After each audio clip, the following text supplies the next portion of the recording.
আমার প্রিয় দর্শক ও শ্রোতাবৃন্দ, গল্পটির নাম কাল্পনিক।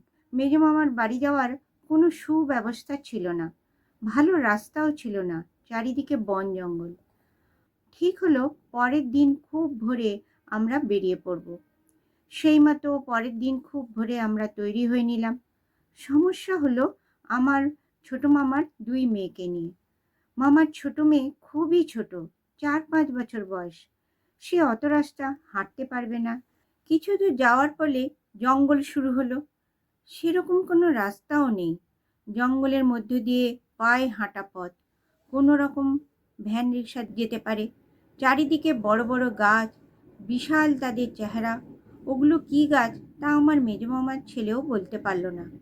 মাঝে মাঝে অবশ্য আম, কাঁঠাল, বট, অশ্বত্থ এইসব গাছও ছিল।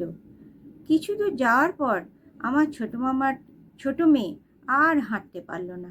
আমরা পাল্লা করে সবাই থেকে কোলে নিয়ে হাঁটতে থাকলাম। ক্রমশ জঙ্গল ঘন হতে থাকলো। হঠাৎ করে আমি দেখলাম বড় বড় গাছগুলোর গায়ে যেন নকশার মতন কি আঁকা আছে।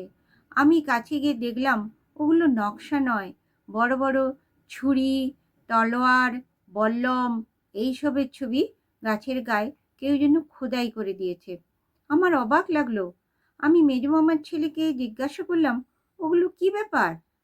মেজমামার ছেলে হেসে বলল, আরে ওগুলো কিছু নয়, এখানে অনেক ডাকাত দল আছে, তারাই এরকম চিহ্ন করে রেখেছে, নিজেদের এরিয়া বোঝানোর জন্য।